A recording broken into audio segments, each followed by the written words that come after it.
Wait, imagine if only Delhi controlled everything in India. Schools, police, roads, everything. Chaos हो जाएगा ना? That's why we have something called federalism. Don't worry, I will explain you. See, federalism generally क्या है? जब किसी country में power divide होती है, पावर शेयर होती है, उसको हम फेडरलिज्म बोलते हैं. Like in India, power is divided between different levels of government, central government, state government and for the local government. And each tier or level has its own power and is not answerable to anyone. Now, consider the example of your school. Imagine school as your country. Here, principal is acting like a central government. Teachers are acting like state government. Both have different roles but same goals: running the school smoothly. Now, let's come to our chapter Federalism. In the previous chapter, we noted that vertical division of power among different levels of government is one of the major form of power sharing in modern democracies. Ma'am, अब ये vertical division क्या है? Vertical division जब power central government, state government और आगे further local government में divide होती है, तो इसको हम कहते हैं वर्टिकल डिवीज़न. ये वर्टिकली हो रही है डिवीज़न, यहाँ ये डिवीज़न जो है वर्टिकली हो रही है, इसलिए इस डिवीज़न का नाम है वर्टिकल फॉर्म ऑफ डिवीज़न. ठीक है. In this chapter, we focus on this form of power sharing. It is most commonly referred to as federalism. उन्होंने कहा कि जो ये डिवीज़न हो रही है ना पावर की डिफरेंट लेवल्स में, डिफरेंट गवर्नमेंट्स में, इसे ही हम कॉमनली कहते हैं federalism. We begin by describing federalism in general terms. The rest of the chapter tries to understand the theory, practice of federalism in India. A discussion of federal constitutional provisions is followed by an analysis of policies and politics that has strengthened federalism in practice. अब यहाँ पे इस chapter में हम पढ़ेंगे कि कौन सी features है फेडरलिज्म की, कैसे कैसे हम मानते हैं कि ये कंट्री जो है फेडरल कंट्री है और ये गवर्नमेंट नहीं है, ये यूनिटरी गवर्नमेंट है. Let's begin. सो हमारा जो पहला टॉपिक है वो है what is federalism. What is federalism. ठीक है. Let us begin. आगे आपने जैसे मैं आपको ओवरव्यू दे देती हूँ पहले चैप्टर का. फर्स्ट चैप्टर में क्या था, हमें ना ethnic composition of Belgium and Sri Lanka in explain की गई थी, जहाँ पर हमने बेल्जियम में कैसे कैसे पावर डिवाइड हो रही थी और वो फेडरल गवर्नमेंट क्यों है और भी बहुत कुछ पढ़ा था.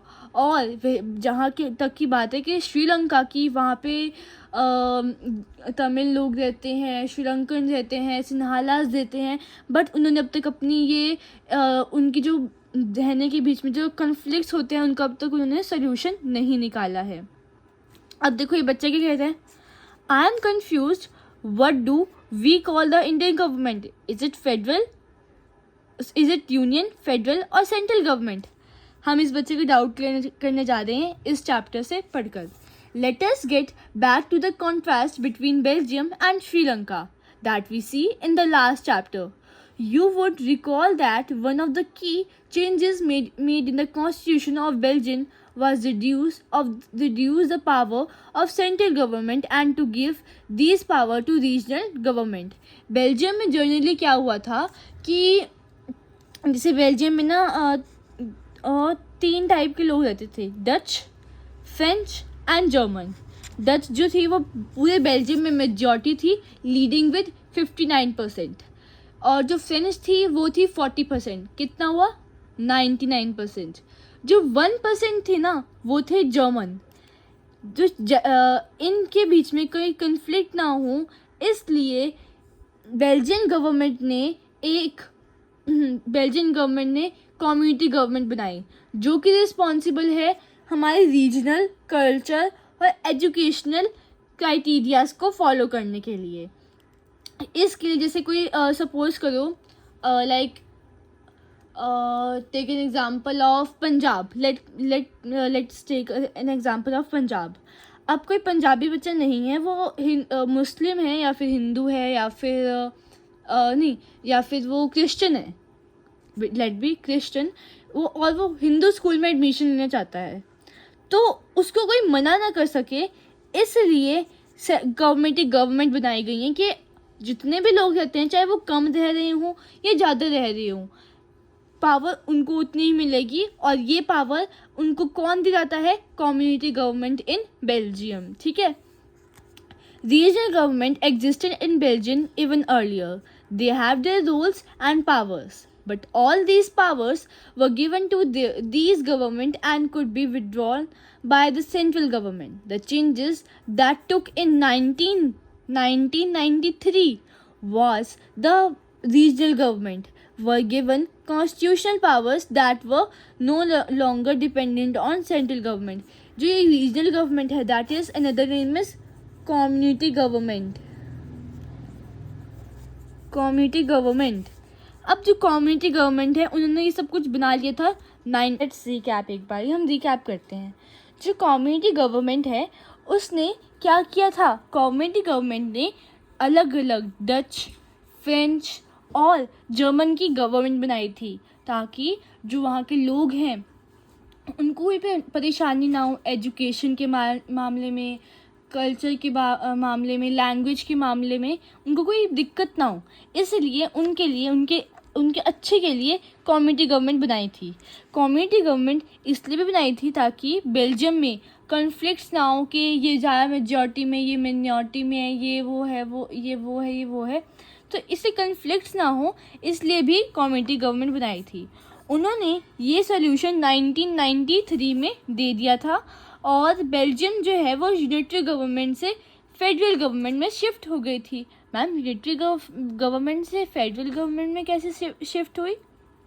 अब देखो, जो सेंट्रल गवर्नमेंट पहले पावर कहाँ थी? सिर्फ सेंट्रल गवर्नमेंट के पास, बट जब इनकी कम्युनिटी गवर्नमेंट बनी तो पावर क्या हो गई? शेयर हो गई। पावर क्या हो गई? डिवाइड हो गई।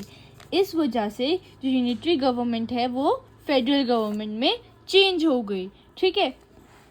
Sri Lanka continues to practice the unitary system where the national government has all the powers. Tamil leaders want Sri Lanka to become a federal government. क्या जो तमिल के लोग थे ना, वो चाहते थे कि जैसे बेल्जियम के लोगों को इक्वल अपॉर्चुनिटी मिली है, वैसे काश श्रीलंका के लोगों को हमें भी उतनी अपॉर्चुनिटी मिले। बट जो वहाँ पे मेजॉरिटी में है, वो ऐसे नहीं चाहते हैं। वो चाहते हैं कि श्रीलंका एक unitary system of government he follow करे। अब जनरली फेडरलिज्म होता क्या है? हमने पढ़ा था स्टार्टिंग में कि जैसे स्कूल में पावर डिवाइड होती है, प्रिंसिपल्स, टीचर्स, स्टाफ मेंबर्स और non teaching staff, teaching staff, वैसे डिवाइड होती हैं, तो एक कंट्री में भी डिवाइड होती हैं। इसको ही हम नेम देते हैं फेडरलिज्म। तो अब एक बार इसकी डेफिनेशन पढ़ते हैं। Federalism is a system of government in which power is divided between a central authority and various constituent units of the country. मतलब कि जो पावर जो है ना, वो डिवाइड हो रही है सेंटर, स्टेट और लोकल गवर्नमेंट में, ठीक है। अब जो फेडरलेशन है ना, मतलब फेडरल गवर्नमेंट है ना, वो दो लेवल्स ऑफ गवर्नमेंट में डिवाइडेड है। One is the government for entire country that is usually responsible for few subjects. अब वो फ्यू सब्जेक्ट्स और वो कंट्री गवर्नमेंट कौन है? गवर्नमेंट है सेंट्रल गवर्नमेंट। और सब्जेक्ट्स कौन कौन से हैं? सब्जेक्ट्स लाइक जैसे करेंसी हो गया, डिफेंस हो गया, इन सब के बारे में सेंट्रल गवर्नमेंट देखता है। मैम ऐसा क्यों? अब देखो, तुम्हारे घर में जो बड़े होते हैं, जैसे तुम्हारे एल्डर वन होते हैं या तुम्हारे ग्रैंड पेरेंट्स होते हैं, तुम उनको एक मेजर डिसीजन देते हो कि जो पूरा आप देखो, जैसे जो घर के पेपर्स हैं वो आपके पास रहेंगे, क्योंकि आप पूरा घर संभाल रहे हो, मीन्स आपके ऊपर ये घर डिपेंडेंट है, ठीक है। वैसे ही जैसे कि हम कहते हैं ना, जैसे अगर जैसे सेंट्रल गवर्नमेंट ने कुछ किया वो एक हायर लेवल पर है, और सेंट्रल गवर्नमेंट जो कुछ करेगी वो पूरी कंट्री को अफेक्ट करेगी। जैसे कुछ एल्डर वन करेगा, कुछ बड़े घर का बड़ा कुछ करेगा, वो पूरे घर को अफेक्ट करेगा, पूरी फैमिली को अफेक्ट करेगा। वैसे ही अगर सेंट्रल गवर्नमेंट कुछ करेगी तो वो पूरे कंट्री को अफेक्ट करेगी। अब वो रिस्पॉन्सिबल है ऑन फ्यू सब्जेक्ट्स कौन से, लाइक करेंसी, डिफेंस, बैंकिंग, ये सारे इन सब चीज़ों के लिए। देखो इतना समझ लो कि जो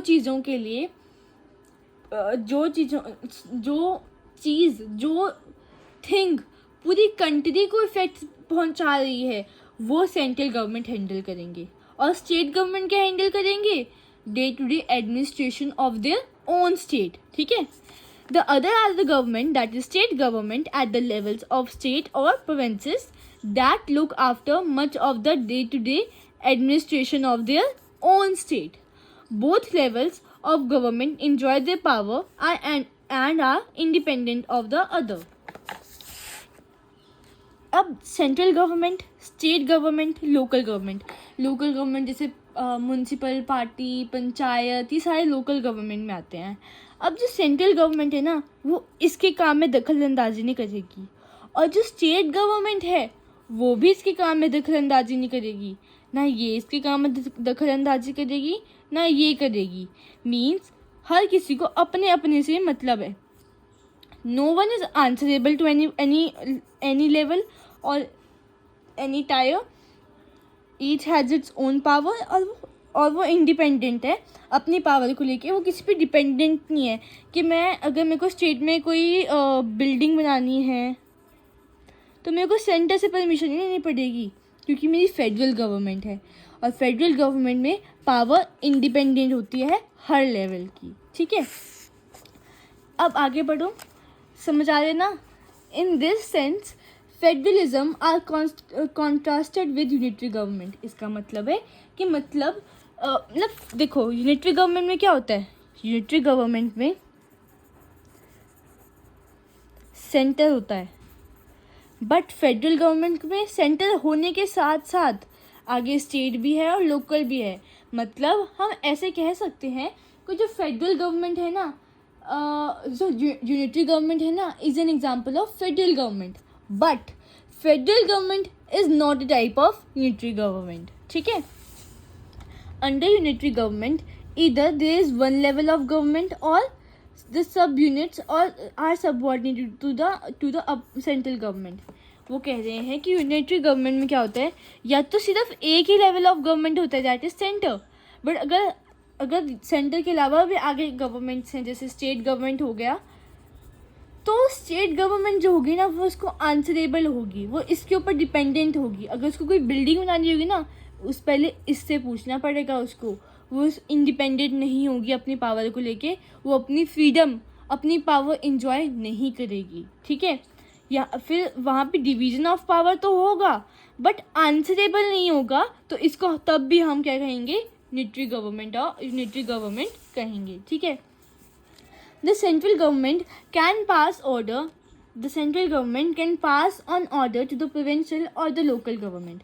जो सेंट्रल गवर्नमेंट है ना वो उनको एक एडवाइस दे सकती है लोकल गवर्नमेंट को, बट वो टोटली उनके ऊपर है कि लोकल गवर्नमेंट के ऊपर है कि वो उसको माने ना माने। बट जनरल केसेस में वो उसको मानती है, क्यों? क्योंकि उनको ज़्यादा एक्सपीरियंस है, उनने पूरी कंट्री चलाई हुई है, तो वो चाहते हैं। जैसे ना पीछे एक केस हुआ था कहीं पर, मेरे को प्लेस याद नहीं है, तो वहाँ पर ना एक बॉय और गर्ल ने ना भाग के मैरिज कर ली थी, ठीक है। अब जो वहाँ के ना जैसे जो गांव के लोग होते हैं ना, मतलब मेनली रेडिकल्स होते हैं, मतलब पुराने विचारों के होते हैं, तो फिर वो कहते हैं कि ये बहुत गलत है, या वो डिवोर्स को नहीं मानते, ये बहुत गलत है। तो ना वो भाग गई। अब वो ना उसके ना पेरेंट्स ने उसको फ़ोन किया कि तुम मेरे से मिलने आ जाओ, हमसे मिलने आ जाओ, अब तुमने शादी तो कर ली है भाग कर।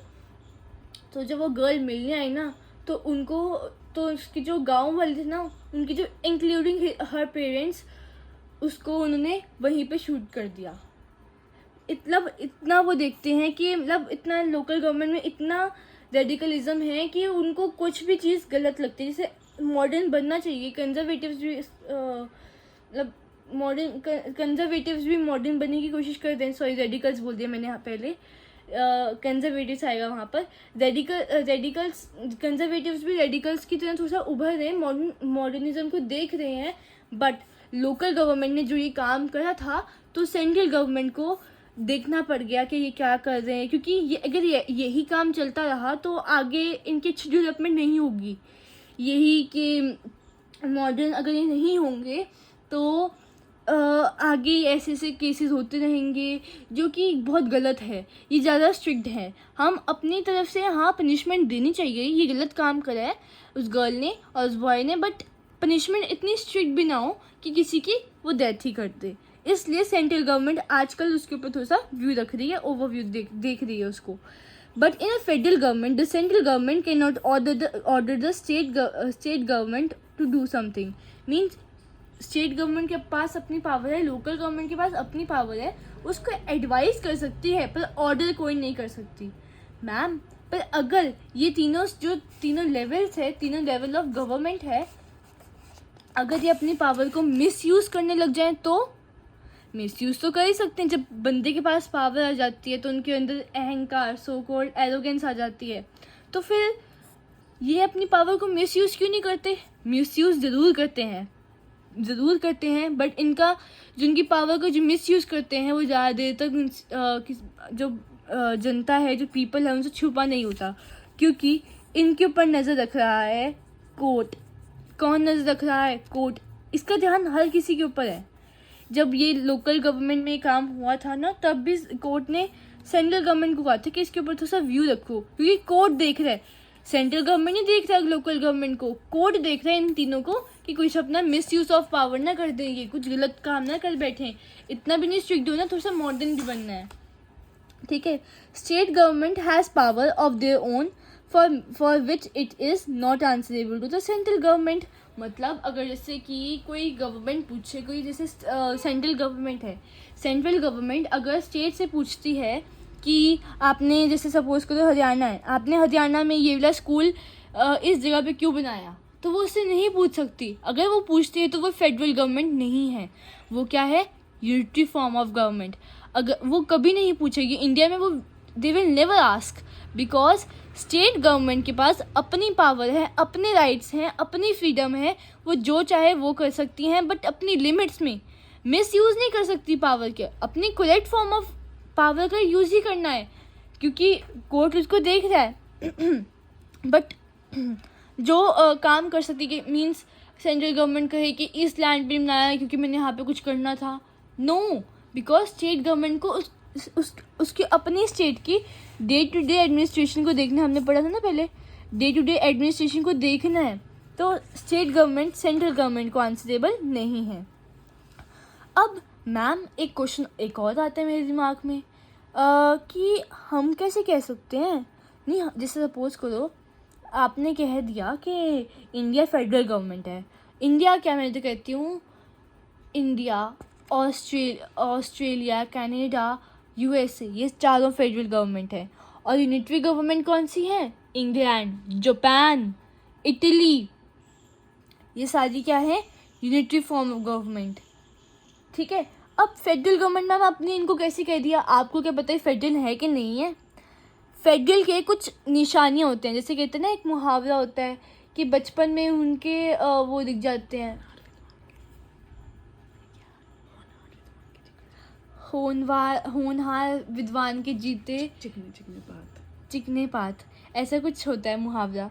तो इसमें ही ना चिकने पात इसके क्या है? ये सारे इसके चिकने पात हैं। क्या है इसके? ये सारे इसके चिकने पात हैं, ठीक है। तो इसके जो निशानियाँ क्या हैं? इसकी निशानियाँ, ये 7 निशानियाँ इसकी हैं कि ये फेडरल गवर्नमेंट है कि नहीं है। अगर कोई गवर्नमेंट 2 या 2 से ज़्यादा लेवल्स में डिवाइड हो रहा है तो वो एक फेडरल गवर्नमेंट है। If there are 2 or more levels of government, levels को टायर्स भी बोलते हैं. If there are 2 or more tiers of government, then it is a federal government. अब ये बात ध्यान रखना, जैसे सेंट्रल गवर्नमेंट है, ये सेंट्रल गवर्नमेंट है, ये स्टेट गवर्नमेंट है, और ये है लोकल गवर्नमेंट. ठीक है, ये सारी एक ही पर्सन के लिए जो कुछ करती हैं. कंट्री में कौन रहते हैं? सिटीजन्स रहते हैं ना. तो सेंट्रल गवर्नमेंट भी इसी सिटीजन के लिए कर रही है, स्टेट गवर्नमेंट भी इसकी एडमिनिस्ट्रेशन के लिए कर रही है, और लोकल गवर्नमेंट भी इसी के एडमिनिस्ट्रेशन के लिए कर रही है. बट जो इनकी डिफरेंट टायर्स के पास ना कुछ जुरिडिक्शन है कि कुछ लेवल्स हैं, कुछ मैटर्स हैं कि वो इन्हीं मैटर्स पे सिटीजन को डिफरेंट टायर्स ऑफ गवर्नमेंट, हम ये समझ रहे थे. अब जुरिडिक्शन मतलब अपने अपने मैटर में बोलेंगे कि सेंटर का मैटर है बैंकिंग, डिफेंस, करेंसी. स्टेट का मैटर है bridges, education of the state, sports. Local का है कि डीजे, रोड्स, ये सारी लोकल देखता है अपनी अपनी जगह की. अब इनके पास अपनी जुरिडिक्शन है कि स्पेसिफिक मैटर्स में कि ये कैसे टैक्सेशन लगाएंगे, कैसे एडमिनिस्ट्रेशन करेंगे, कैसे लेजिस्लेशन करेंगे. Different tyres of government govern the same citizen, but each has its own jurisdiction in matters of legislation, administration and taxation. ठीक है. अब थर्ड पॉइंट क्या है? The jurisdiction of the respective level or tier of government are specified in the constitution. क्या कहा उसने? कि जो भी काम लिखना है ना, जो भी काम उसने करना है ना, सेंटर ने जो काम करना है, स्टेट ने जो काम करना है, लोकल ने जो काम करना है, वो ऑलरेडी मेंशन है किसमें? हमारी होली बुक में. One of the holy book, Constitution. So that the existence and authority of each level of government is constitutionally guaranteed. कि कोई इस पे सवाल ना उठा सके तो ये तुम किस हक से कर रहे हो, कोई इस पे सवाल ना उठा सके कि तुम किस हक से कर रहे हो. ये काम कॉन्स्टिट्यूशन में ऑलरेडी लिखा हुआ है. हमारा हक, ईच लेवल ऑफ गवर्नमेंट का हक ऑलरेडी कॉन्स्टिट्यूशन में लिखा हुआ है, कॉन्स्टिट्यूशनली गारंटेड है. ठीक है. फोर्थ है the fundamental provision of the constitution can not be unilaterally change by one level of government. अब अगर स्टेट गवर्नमेंट कहे कि हमें ना हरियाणा को ना 2 पार्ट्स में डिवाइड कर दे फर्दर, बट सेंट्रल गवर्नमेंट ना कर दे, तो ये चेंज नहीं होगा कॉन्स्टिट्यूशन में. क्योंकि कभी भी चेंज यूनिलेटरली नहीं होगा, एक लेवल के कहने से नहीं होगा. They need the consent of both levels of government. दोनों लेवल ऑफ गवर्नमेंट. यहाँ पे लोकल की इतनी वो इज्जत समझ लो तुम, इज्जत नहीं है. कॉन्स्टिट्यूशन के बिहाफ पे सेंटर और स्टेट गवर्नमेंट ही होते हैं. ठीक है. The fundamental provision of Constitution cannot be unilaterally changed by one level of government. Such changes require the consent of both levels of government.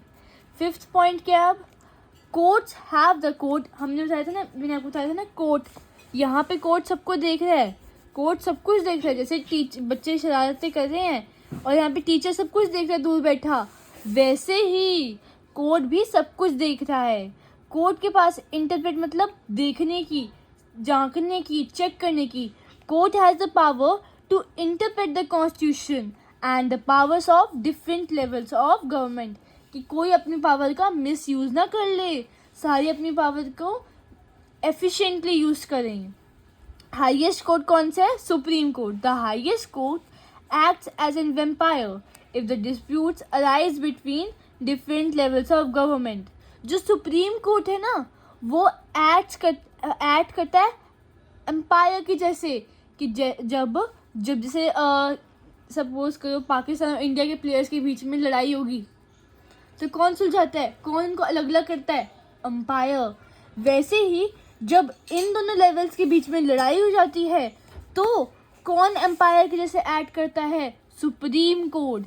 ठीक है. Supreme court act as a umpire इफ disputes arise between different levels of government in the exercise of their respected power.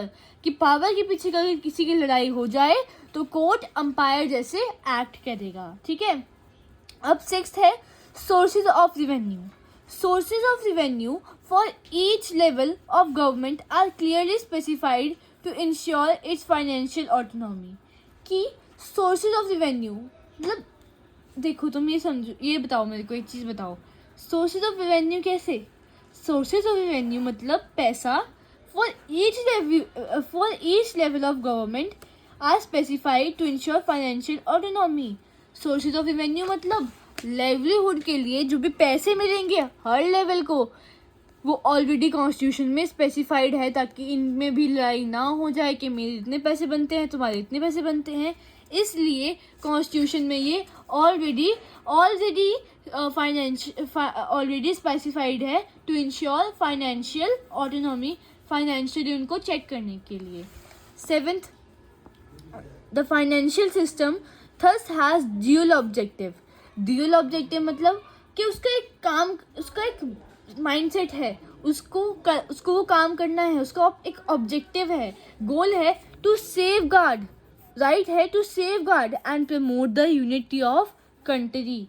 कि safeguard करेगा और promote the unity of country को बढ़ाएगा, while at the same time accommodate regional diversity. Like आपने सबने map देखा होगा, like देखो ना तुम, देखो ये मैप है हमारा इंडिया का. अब कोई यहाँ रह रहा है, कोई यहाँ रह रहा है, कोई यहाँ रह रहा है, कोई यहाँ रह रहा है, राइट. अगर ये से लड़ाई कर दें, ये से लड़ाई कर दें, इससे हमारी यूनिटी को अफेक्ट होएगा. इसलिए ये हर रीजन की डाइवर्सिटी मेंटेन करते हैं. कि सपोज कर दो यहाँ पे पूरी बात चल रही है लद्दाख को छोड़कर, तो लद्दाख आउटडेटेड ना फील करे, एलिमिनेटेड ना फील करे, इसलिए जो फेडरल गवर्नमेंट है वो सबको रीजनल डाइवर्सिटी देती है. ठीक है. Therefore 2 aspects are crucial for the institution and practice of federalism. कौन से? ये सारे. ठीक है. Government at different level should, अब government at different level should agree to some rules of power sharing. They should also trust each other. वो कह रहे हैं कि अगर उनको यूनिटी मेंटेन करनी है तो सेंटर, स्टेट और लोकल गवर्नमेंट को अपनी पावर अपने पास रखनी है और दूसरे के साथ अच्छा रिश्ता मेंटेन करना है, दूसरे के साथ काइंड हार्टेड रहना है, दूसरे की डिसरिस्पेक्ट नहीं करनी, दूसरे को भी उतनी ही रिस्पेक्ट, उतना ही ट्रस्ट से ट्रीट करना है. ठीक है. An ideal federal system has both aspects, mutual trust and agreement to live together. Agreement कैसे? कॉन्स्टिट्यूशन में, और म्यूचुअल ट्रस्ट एक दूसरे पर कि यहाँ ये सच ही बोल रहा है, ये इसी की पावर होगी, इतना ट्रस्ट होना चाहिए. अगर फेडरल गवर्नमेंट को मेंटेन करना है तो कौन सा इंटरेस्ट होना चाहिए? Mutual trust and agreement to live together. ठीक है. आज के लिए इतना ही. आप यहाँ तक रिवाइज कीजिए what is federalism and features of federalism. Features of federalism बहुत ही इंपॉर्टेंट क्वेश्चन है और आई थिंक आपको सब कुछ लर्न करना चाहिए. टिल देन के लिए bye bye. Thank you for watching. Please like and subscribe. Thank you.